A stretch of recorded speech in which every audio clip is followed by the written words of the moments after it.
Hey, I'm going to show you how to make a JNO Cinematic look like something out of a movie. There are 4 topics that I'll cover in this video: an idea, introduction, sound, scenes, and effects. Let's start with an idea. Think about what the purpose of your cinematic is and why it's really important. Before you start filming or anything, write an idea down on a piece of paper. You could type it out digitally, but writing it down on a blank sheet of paper is quick and helpful. So, after you have a plan for what your video is about, make sure you have a good craft or crafts that you would like to film with. If you ever download someone else's creation, make sure to ask them that you're going to use it for your video, and make sure you get a reply as well. Also link them in the description under your video. Now, experiment with your craft and execute its mission several times, and this really depends on what your craft's purpose is. Find some interesting spots for your video by making several launch save locations. This is for scene ideas to arise that you can eventually write down on your piece of paper. Draw little sketches and pictures of scene ideas that you have in mind so you don't forget. If you don't want to forget how your clips will play out from its sketch, then write a short, brief description beside it, and this is why the blank sheet of paper comes in handy. Label all of your scenes in the order you want them to play out. If you come up with new scene ideas as you're working on your project, just simply change their order. When you record your scenes, glance at your paper once in a while so you don't forget clips you wanted to add. Now, moving on to your introduction. The most important part of your video, which is the introduction, determines how people get hooked on your cinematic.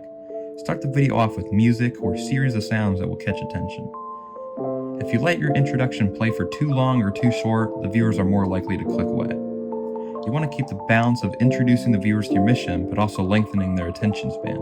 Depending on what type of cinematic you're going for, either third person or first person, heavy and bold text makes it look professional.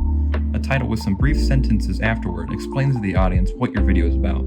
Text that you want to make less emphasized should go into the top or bottom corners of your screen. Make sure you have text transitions as well, instead of default pop-up ones. Crossfading or swiping are some good ones too. 9, 8, 7, ignition sequence. Next is sound, the second most important layer of your timeline. Before you start recording your scenes, find good music or audio that you want to start off your video with. You'll get stuck if you have your introduction laid out without any sound. There are 3 types of cinematics with their own sound configurations: only sound effects, only music, or both. If you're going for sound effects by themselves, then you can start filming your scenes before you add them. Find good sound effects that are more sudden, loud, and distinctive. Multiple layered sound effects are much more interesting, and it makes it sound more professional. Now, if you choose to go for music only, then find good soundtracks that alter and change tempos once in a while. One continuous and consistent soundtrack is more boring than altering ones. Never cram your scenes along with your music track unless you really want to. If you start to rush your scenes to fit in with the music, it'll probably be going too fast for the viewer's sake. If this happens, then you might want to consider finding a new track. Also, find a Goldilocks duration for your clips that's enjoyable for you and the viewer. However, if you want both music and sound effects, make sure both of them can sound good together at appropriate times. If your music track starts to fade and become quiet, increase the volume of your sound effects.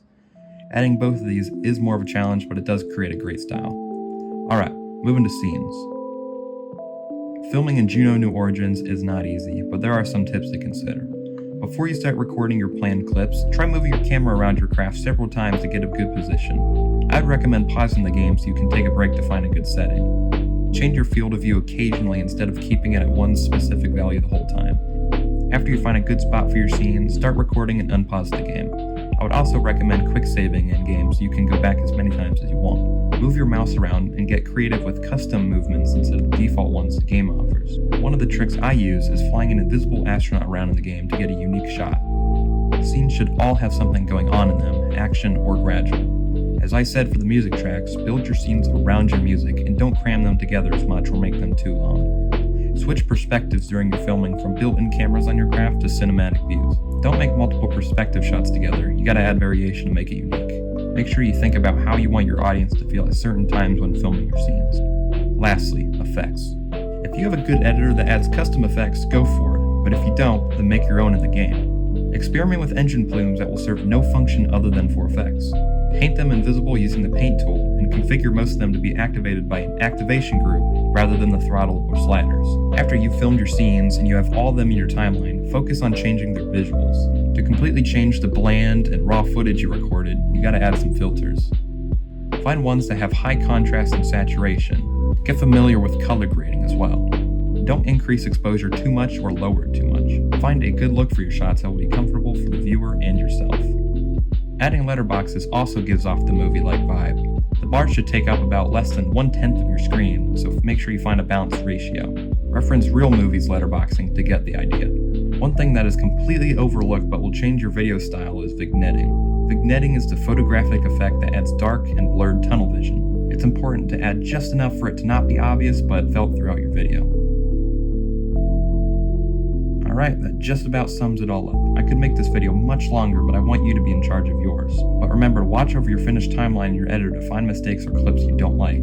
It's better to post a video in the best way possible than slowly finding mistakes over time. You'll learn new tricks and get more experience for future videos. These topics I've covered will definitely improve or start your cinematic videos with that movie-like vibe. But don't forget about your own unique style. See ya.